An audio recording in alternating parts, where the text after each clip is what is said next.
Welcome to Sweet Life Beat Life. We hope this video helps. In this video, I will explain how to connect Bluetooth in your Zen Estilo car. First, ensure your car's ignition is on. Next, grab your mobile phone and activate its Bluetooth feature, making sure it is discoverable by other devices. Then, navigate to your Zen Estilo's audio system. You will need to access the main menu to begin the pairing process. This initial setup is crucial for a smooth connection. Once you are in the audio system menu, locate and select the Bluetooth option.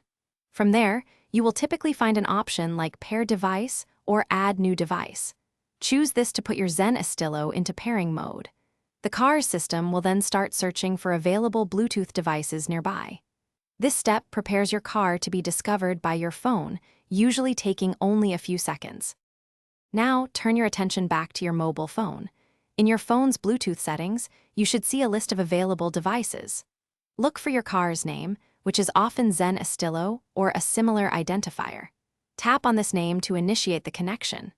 Both your phone and the car's display might prompt you to confirm a pairing request or enter a passcode, usually 0000 or 1234.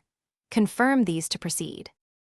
After successfully confirming the pairing, a message will appear on both your phone and the car's audio display, indicating that the connection is complete. Congratulations, your phone is now connected. You can now enjoy playing your favorite music or making hands-free calls through your Zen Estilo's speakers. Use the car's audio controls to adjust the volume and manage your playback, ensuring a convenient and safe driving experience. Thanks for watching. Consider subscribing if we helped you.